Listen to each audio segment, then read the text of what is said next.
సృష్టిలోంచి ప్రేమ ఆవిర్భవించలేదు, ప్రేమలోంచి సమస్త సృష్టి ఉద్భవించింది. ప్రేమ అనేది 2 అక్షరాల చిన్న మాటే, కానీ అందులో గొప్ప ఐక్యతా భావన, అనంత శక్తి దాగున్నాయి. ప్రేమకు కొలతలు లేవు, తరతమ భేదాలు లేవు. అయితే ప్రేమ అనగానే మనకు వెంటనే స్ఫురణకు వచ్చేది యువతీ యువకుల మధ్య ఉండే ప్రేమ.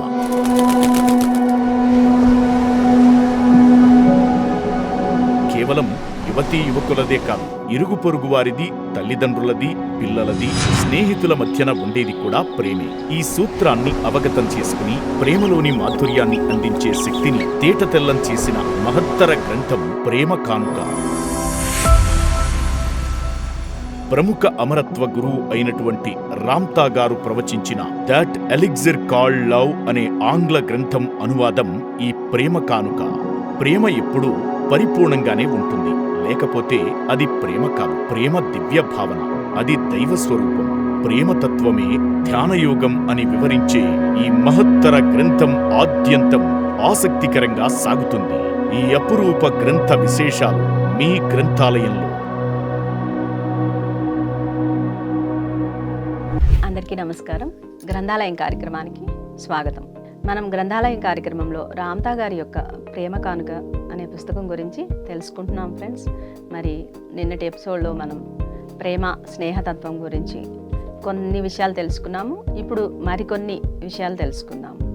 అంటే స్నేహంలో ప్రేమ ఎలా ఉంటుంది, అసలు స్నేహం అంటే ఏంటి, ఆ స్నేహతత్వం ఎలా ఉండాలి అనే దాని గురించి ఇంకా వివరంగా తెలుసుకుందాం. మనకి ఎంతోమంది స్నేహితులు ఉంటారు, చాలామంది ఉంటారు. వాళ్ళని మీరు ఎంతగానో ప్రేమించవచ్చు. ఆ ప్రేమలో మీ దగ్గర ఉన్న సర్వస్వాన్ని ఇచ్చి అలసి సొలసి మీ దగ్గర ఇవ్వడానికి ఏమీ లేనే లేదని మీరు కుప్పకూలిపోవచ్చు. మనం ఫ్రెండ్షిప్ చేస్తాము, వాళ్ళకి ఇచ్చేస్తూ ఉంటాం.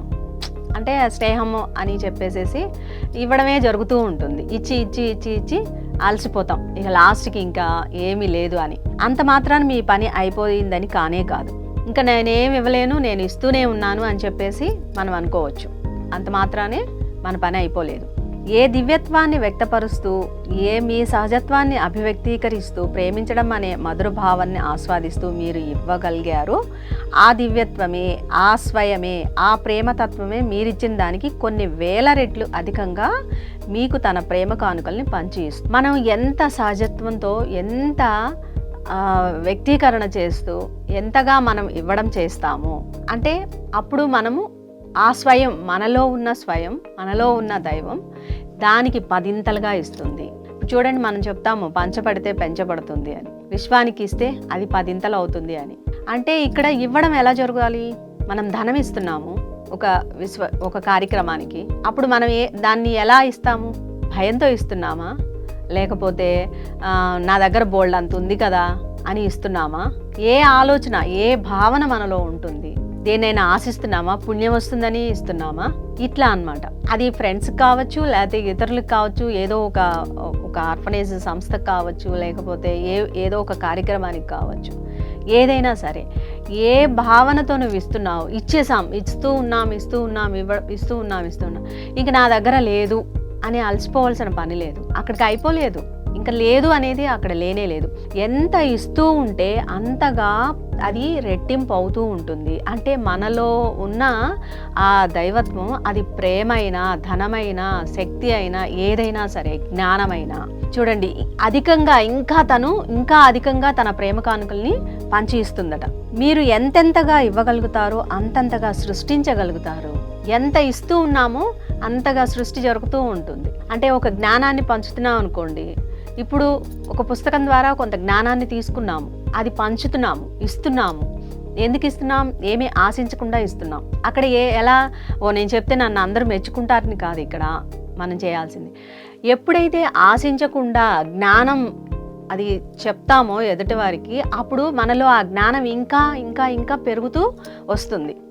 ఇంకా అభివృద్ధి చెందుతుంది. అంటే ఒక దానికి కొత్తగా ఇంకా కొన్ని కొత్త విషయాలు మనం నేర్చుకోవడం జరుగుతుంది. అంటే ఇక్కడ ఏం జరుగుతుంది ఫ్రెండ్స్, మనం దాన్ని ఆశించకుండా చేస్తున్నాం కాబట్టి మన లోపల ఇంకా అది వృద్ధి చెందుతూ ఉంటుంది అనమాట. ఇంకొక రకంగా ఇంకొక కొత్త కోణంలో ఇంకొక జ్ఞానం నేర్చుకోవడానికి, కొంత అజ్ఞానపు పొరలు విడగొట్టుకోవడానికి మనకి సహాయం అవుతుంది. అంటే అంతగా క్రియేషన్ జరుగుతుంది. ఈ పాయింట్ని ఈ వేలో చెప్తే బాగుంటుంది అని ఒక కొత్తదనాన్ని మనం చేయగలుగుతాం, ఒక సృష్టింపగలుగుతాం అన్నమాట. మీరు ఎంతెంతగా సృష్టిస్తారో అంతంతగానే మీలో సృజనాత్మకత పెరుగుతుంది. మనం క్రియేషన్ చేసే కొద్దీ మనలో ఉన్న క్రియేటివిటీ ఇంకా పెరుగుతుంది. అంటే అది ఇంకా ఎవేకన్ అవుతుంది. అయ్యో నేను ఇచ్చేస్తే అయిపోతుందా అని భయపడాల్సిన పని లేదు. ఎంతెంతగా మీలో సృజనాత్మకత పెరుగుతుందో అంతంతగా మీకు స్వయానికి ఉన్న అజ్ఞానపు తెరలు తొలగిపోయి యోగి అనే స్థితికి ఎదుగుతారు. ఎప్పుడైతే మనలో ఆ క్రియేటివిటీ పెరుగుతుందో మనలో ఉన్న ఆ అజ్ఞానపు పొరలు అనేవి తొలగిపోయి మనం ఒక యోగిగా, ఒక దైవత్వంగా, ఒక దివ్యత్వంగా మారిపోతాం ఫ్రెండ్స్. ఆ స్థితిలో ఒక పోగొట్టుకునేది ఏముంది, ఇంకా ఆ స్థితికి వెళ్ళిపోయాక ఇంకా పోయేది ఏముంటుంది, ఇంకా అసలు ఏమి ఉండదు కదా. అక్కడ నువ్వు ఆశించేది ఉండదు, పోగొట్టుకునేది ఉండదు. ఎప్పుడూ కూడా ఒకటే నిరంతరమైన ఒక్కటి మాత్రమే ఉంటుంది. పొందలేనిది ఏముంటుంది, పోగొట్టుకునేది లేదు, పొందేది లేదు. అనుకున్న మరుక్షణమే మీ వాంఛని వాస్తవం చేసుకోగలుగుతారు. ఎప్పుడైతే ఏదైతే అనుకుంటామో దాన్ని మనం క్రియేట్ చేసుకోగలుగుతాము. మన కోరిక అక్కడ నెరవేరిపోతుంది. ఊటబావిలో నీరు తోడుతున్న కొద్దీ ఊరుతున్నట్లుగానే, దున్నే కొద్దీ భూమి సారవంతమైనట్లుగానే ఇస్తున్న కొద్దీ మీకు ఇవ్వబడుతుంది. ఊటబావి ఉందనుకోండి, దాన్ని తోడుతూ ఉంటే ఇంకా నీరు ఊరుతూనే ఉంటుంది. నేల ఉంది, మనం కొన్ని సంవత్సరాల పాటు పంటని వేస్తూ ఉంటే పంట ఇస్తూనే ఉంటుంది. మనం దున్నుతున్నాము, మనకు ఆ పంటని ఇస్తూనే ఉంది. ఒకసారి వేసాము ఇది ఇంక పనికిరాదు అని అనుకోవడానికి ఉందా? లేదు. భూమి తను ఎన్నిసార్లు వేసినా అది ఇస్తూనే ఉంటుంది. అది ఇంకా సారవంతం అవుతూ ఉంటుంది. అంటే దున్నే కొద్దీ భూమిని దున్నే కొద్దీ అది సారవంతమయ్యి మంచి పంటని ఇవ్వడం జరుగుతుంది. అలాగే మనం ఇస్తున్న కొద్దీ మనకి ఇవ్వబడుతుంది. మీ స్వయం దగ్గర నుండి పుచ్చుకోవడం తెలిస్తే బాహ్యంలో మీరు ఎప్పుడూ ఇచ్చుకునేవారుగానే ఉంటారు. చూడండి ఫ్రెండ్స్, ఇది చాలా ఇంపార్టెంట్ పాయింట్. మీ స్వయం దగ్గర నుండి పుచ్చుకోవడం తెలిస్తే మీరు ఇచ్చుకునేవారుగానే ఉంటారు. అంటే మనమేమనుకుంటున్నాము, బయట నుంచి వచ్చిందే ఇస్తున్నాము, తరిగిపోతుంది అనుకుంటున్నాం. ఎప్పుడైతే మనలో ఉన్న ఆ సంపదని మనం తీసుకోవడం మనకు తెలుస్తుందో అప్పుడు ఎప్పుడు ఇవ్వడమే జరుగుతుంది. ప్రతి ఒక్కరిలోనూ ఇది ఉంది. మనం అనుకుంటాం అర్హత లేదు మనకి అనుకుంటాం అందరం, కొంతమందికే ఉంది అనేది కాదు. అది ప్రయత్నం ద్వారా జరుగుతుంది. ఎప్పుడైతే ఆ ప్రయత్నాన్ని చేస్తారో అప్పుడు అది బయటికి తీయడం జరుగుతుంది, ఇవ్వడం జరుగుతుంది. మీ వ్యక్తిత్వంతో పని లేదు, మీ వ్యక్తీకరణతోనే అంతా ముడిపడి ఉంది. ఇక్కడ వ్యక్తిత్వం సంబంధం లేదు, వ్యక్తీకరణ మనం ఎలా వ్యక్తం చేస్తున్నాం అనే దానితోనే కూడి ఉంది. అంటే మీలోని మానవత్వాన్ని వ్యక్తీకరిస్తున్నారా, మీలోని దివ్యత్వాన్ని వ్యక్తీకరిస్తే మీరు మాధవుడు అవుతారు. ఎప్పుడైతే ఆ దివ్యత్వ స్థితిని, ఆ ప్రేమతత్వాన్ని మనం వ్యక్తీకరణ చేస్తామో అప్పుడు మనం మాధవుడిగా మారుతాము. ఇవ్వడం అంటే మీరు దివ్యత్వాన్ని వ్యక్తీకరించినట్లేగా. ఎప్పుడైతే ఇవ్వడమే చేస్తూ ఉంటామో అప్పుడు మన దివ్యత్వాన్ని వ్యక్తీకరించడం అవుతుంది. అంటే బాహ్యంలో అది ప్రజెంట్ చేయడం అవుతుంది అన్నమాట. అంటే చూడండి, అంత లోతుల్లోకి మనం వెళ్ళగలగాలి. అలా కాకుండా ఎదుటి వాళ్ళ దగ్గర నుండి ఏది ఆశించో, వాళ్ళకి ఏదో హద్దులు విధించో, ఆంక్షలు విధించో, లేదా వాళ్ళు మీతో నమ్మకంగా ఉండాలి అనే షరతులు విధించో, వాళ్ళకి మన రహస్యాలు చెప్తే మీరు ఇవి బయటికి ఎవరికి చెప్పకూడదని ఆంక్షలు పెట్టో, నియమాలు విధించో చేస్తే, నేను ఎంతగా ప్రేమిస్తున్నానో నువ్వు అంతగా నన్ను ప్రేమించాలి అని మనం షరతులు పెడుతూ ఉంటాం, ఆశిస్తూ ఉంటాం, ఇది చేస్తే ఇది రావాలి అని. ఇటువంటివి అంటే ఇక్కడ ఇప్పుడు ఇద్దరు వ్యక్తులు ఉన్నప్పుడు నేను ఎదుటి వాళ్ళకి చెప్పాను అంటే అవతల వాళ్ళలో కూడా ఆ స్థితి ఉన్నప్పుడే ఇది జరుగుతుంది ఫ్రెండ్స్. ఇక్కడ ఒకరికి సంబంధించింది కాదు, అది ప్రతి ఒక్కరిలోనూ ఆ భావన ఉన్నప్పుడు మనం ఎంత రహస్యాలు చెప్పినా అవతల వ్యక్తి దాన్ని ఎందుకంటే అతనిలో కూడా, అంటే ఆ అవతల ఉన్న ఆమెలో కానీ అతనిలో కానీ ఆ ప్రేమ భావనలు ఉంటాయి కదా, ఆ ప్రేమ భావనలు ఉన్నాయి కాబట్టే వాళ్ళు కూడా దానికి తగ్గట్టుగా ఉంటారు.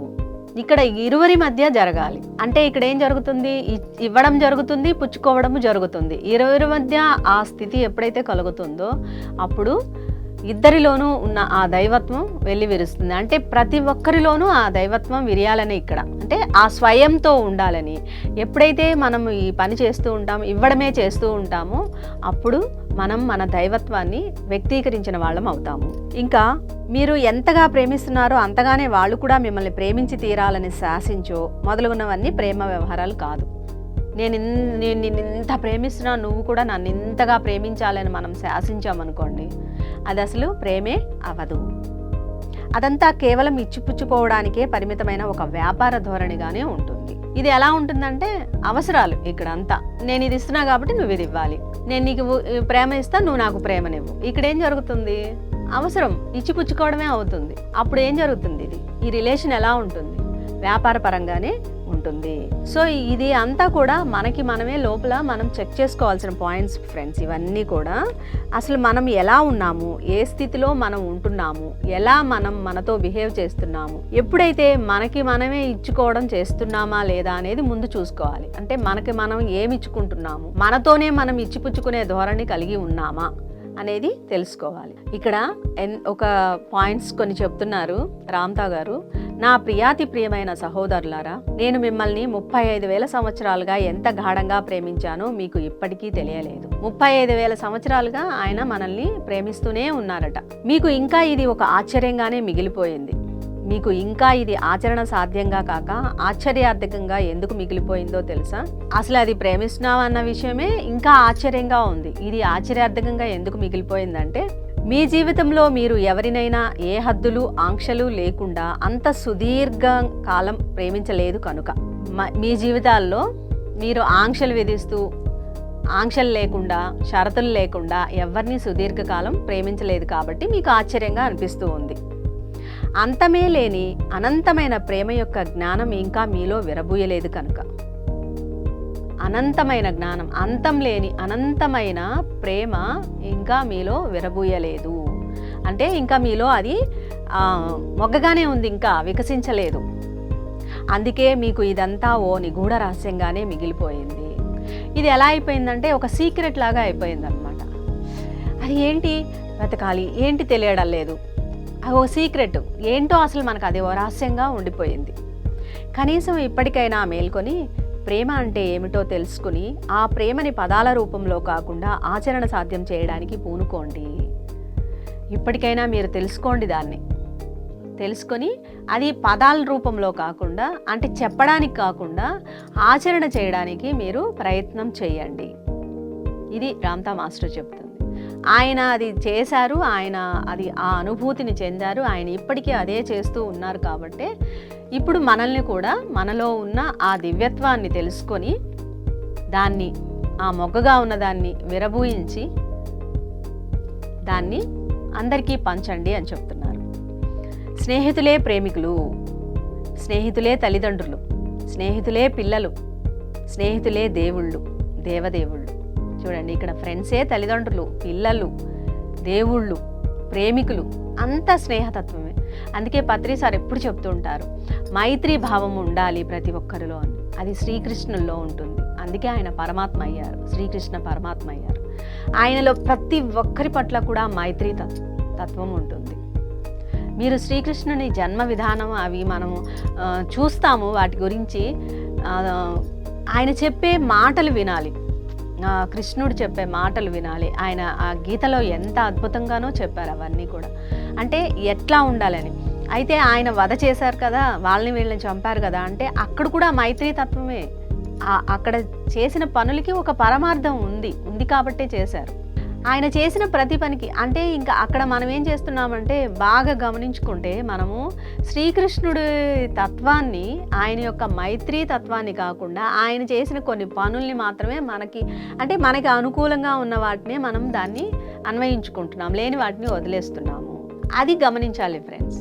ఆయన చేసిన ప్రతి పనికి, ఆయన ఎన్ని పెళ్ళిళ్ళు చేసుకున్నా, ఎట్లా ఎవరిని ఇది చేసినా, రాక్షసుల్ని సంహరించినా, ఏం చేసినా వాటన్నిటి వెనుక ఒక పరమార్థం ఉంది. అవన్నీ వాళ్ళుగా కోరుకుని ఆ స్వయిచ్ఛతో వచ్చిన జన్మలు అవి. అందువల్ల ఈయన ద్వారా హతం అవ్వాలి కాబట్టి అలా జరిగింది అక్కడ ప్రతిదీ కూడా. అక్కడ ఎప్పుడైతే మనము ఆ స్థితిని అర్థం చేసుకుంటామో, దాన్ని మనం ఆచరణ చేస్తామో, అప్పుడే మనం కూడా అంత స్థితికి వెళతాము. ప్రకటనలు మీవి, ప్రచారాలు మావి. జీవితంలోని వెలుగులందరివి. పిఎంసి తెలుగు ఛానల్లో మీ యాడ్స్ కోసం సంప్రదించవలసిన ఫోన్ నంబర్స్. నేను నీకు ఎంత ఇచ్చాను, తిరిగి నువ్వు ఎంత ఇచ్చావు అనే ధోరణిలో ఎప్పటికీ స్నేహం విరబూయదు. నేను నీకు ఎంత ఇచ్చాను, ఏమిచ్చాను, నువ్వు నాకు ఎంత ఇస్తావు, ఏమిస్తావు అనే ధోరణి ఉంటే ఆ స్నేహం ఎప్పటికీ కూడా వికసించదు.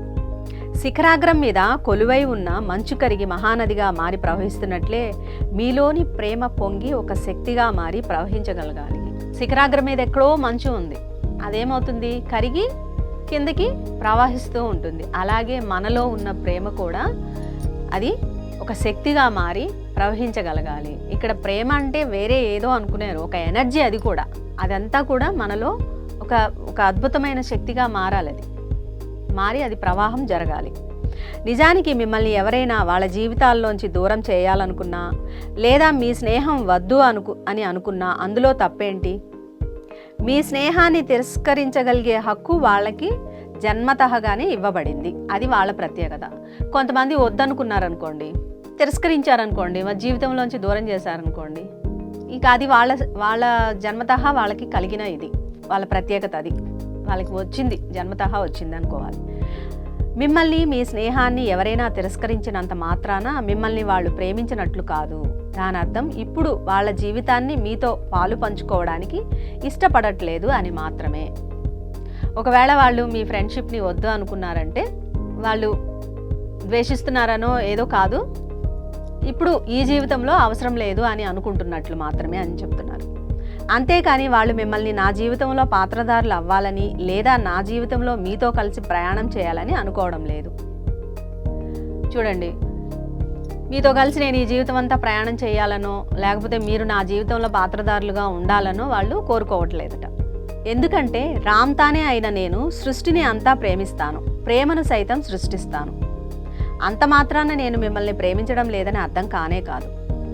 చూడండి, రామ్తానే అయిన నేను సృష్టిని అంతా ప్రేమిస్తాను, ఈ సృష్టిని అంతా ప్రేమిస్తాను, ప్రేమను సైతం సృష్టిస్తాను. సృష్టిని ప్రేమిస్తారు, మళ్ళా ప్రేమని సృష్టిస్తారు. అంత మాత్రాన నేను మిమ్మల్ని ప్రేమించట్లేదని కాదు కదా. ఎప్పటికీ నేను మిమ్మల్ని ప్రేమిస్తూనే ఉంటాను. నా ప్రేమ శాశ్వతం, ఇది సత్యం. ఇక్కడ ఒకరి మీదే దృష్టి పెట్టడం అంటే కాదనమాట. ఇక్కడ ప్రేమ అంటే ఒకరిని పర్టికులర్గా ఒకరే అని కాదు. ఇప్పుడు అర్థమైందా ఫ్రెండ్స్? ఇక్కడ భగవంతుని ప్రేమ ఎలా ఉంటుందో అది ఇక్కడ చెప్పడం జరుగుతుంది. ఈ సృష్టిలో ఉన్న భగవంతుడికి తారతమ్యాలు ఉండవు. ప్రతి ఒక్కరి పట్ల ఒకటే సమభావన ఉంటుంది. అలా అని ఒకరినే ప్రేమిస్తున్నట్లు కాదు, ప్రేమించట్లేదని కాదు. మనం అనుకుంటాము నా మీదే భగవంతుడికి చిన్న చూపు ఉంది, నాకు ఇన్ని కష్టాలు వచ్చాయి అని చెప్పి. కష్టంలో ఉన్నవాడైనా, సుఖాల్లో ఉన్నవాడైనా, ఊబిలో కూరుకుపోయిన వాడైనా, ఎటువంటి స్థితిలో ఉన్నవాడైనా భగవంతుని దృష్టిలో సమత్వమే ఉంటుంది ఫ్రెండ్స్. అందరి మీద ఒకటే భావన ఉంటుంది. అదే రామ్తా చెప్తున్నారు. ఎప్పుడు ఆ ప్రేమనే నేను సృష్టిస్తూ ఉంటాను. ఎందుకంటే సృష్టిని ప్రేమిస్తున్నాను కాబట్టి ప్రేమని క్రియేట్ చేస్తూ ఉన్నాను. అలా అని నాకు మీ మీద ప్రేమ లేదని కాదు, అందరి మీద ఉంది. దేవదేవుడి సహజ గుణం ప్రేమను పంచి ఇవ్వడం. అసలైన పరమాత్మ స్థితి ఎలా ఉంటుందంటే ప్రేమని పంచి ఇవ్వడం, పంచడమే వాళ్ళు నిరంతరం చేసేది. ఇప్పుడు మనమే భగవంతుడికి బేరీజు వేస్తాం. మనకి ఏదైనా లాభం కలిగితే భగవంతుడికి ఇవ్వడం చేస్తాము. లాభం లేదనుకో, నాకేం ఇవ్వలేదు కదా, నేను ఎందుకు ఇవ్వాలి అని క్వశ్చన్ వేసుకుంటాం. మనకి మనమే వేసుకుంటాం. ఇక్కడ మరి తారతమ్యం అనేది మనం చూస్తున్నాం కదా. కానీ భగవంతుని దృష్టిలో అలా లేదు కదా.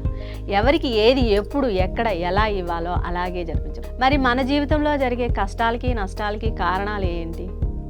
అవి మనల్ని ఎదిగించుకోవడానికి మనకి మనం తెచ్చుకున్న, మన జీవితాన్ని మనమే తెచ్చుకున్న ఇదన్నమాట.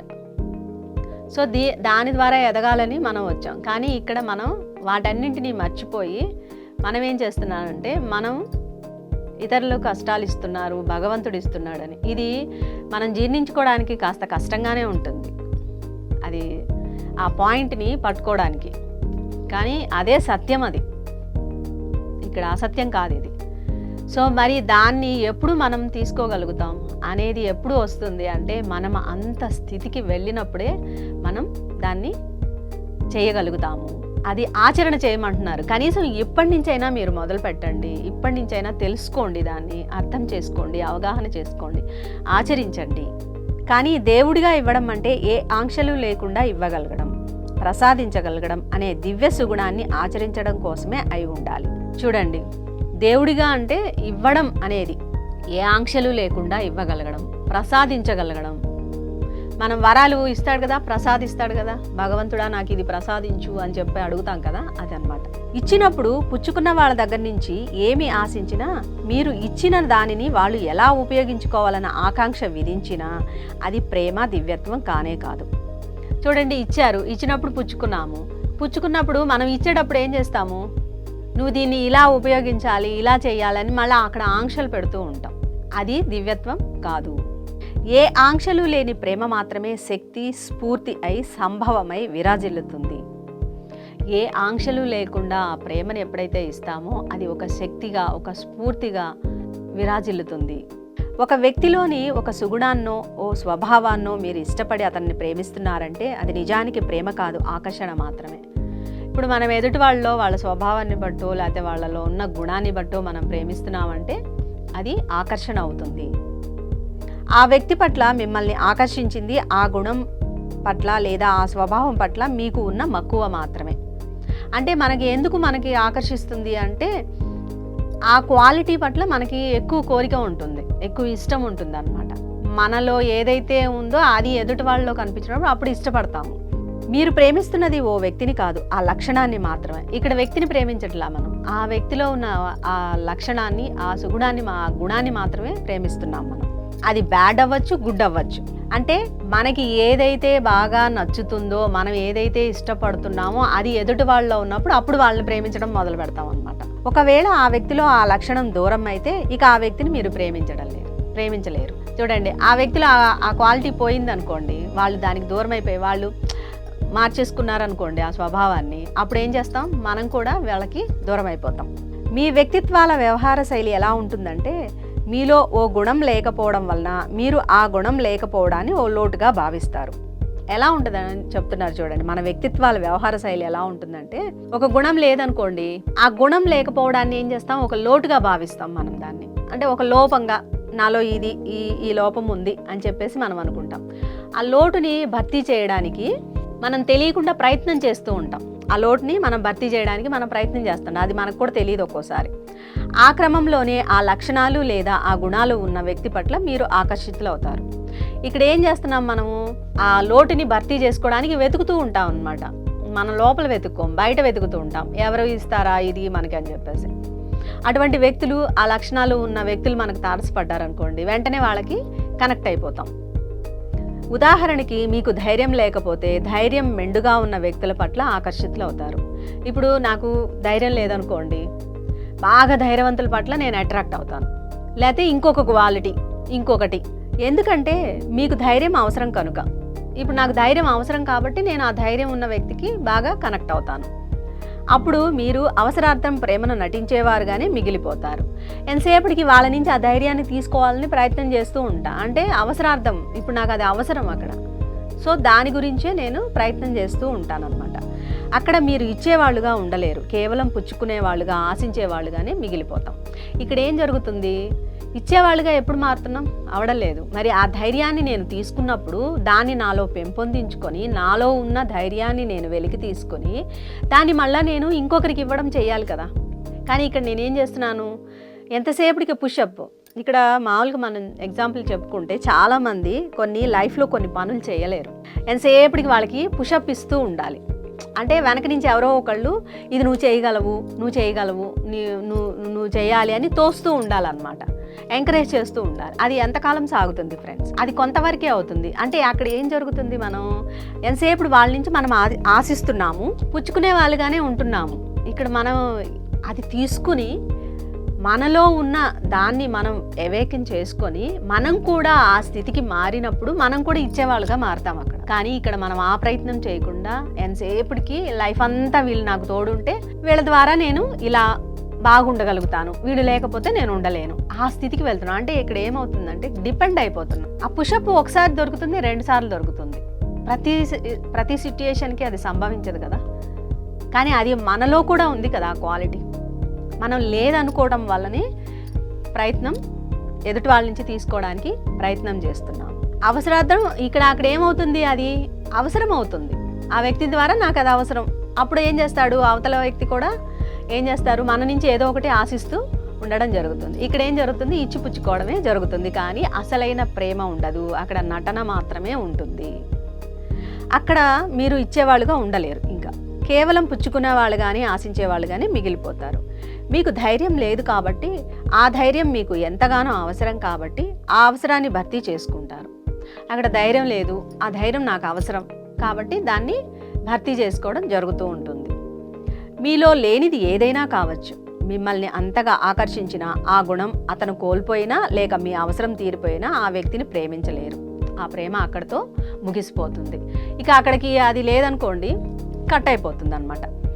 అలా కాకుండా ఆ అవసరాలన్నీ పక్కన పెట్టి అతనిలో ఉన్న సహజత్వాన్ని, సత్యాన్ని ప్రేమించగలిగితే, ఎప్పుడైతే మనము ఇవన్నీ కాకుండా ఆ అవతలి వ్యక్తిలో ఉన్న ఆ సహజత్వాన్ని, ఆ అసలైన సత్యాన్ని మనం పూర్తిగా ప్రేమించగలిగితే అప్పుడు మనలో ఉన్న కూడా ఆ దైవత్వం అవేకన్ అవుతుంది. మనం కూడా ఇచ్చేవాళ్ళుగా మారిపోతాం ఫ్రెండ్స్. అంటే ఇక్కడ ఆశించట్లేదు, మనం ఇచ్చేవాళ్ళుగానే ఉంటున్నాము.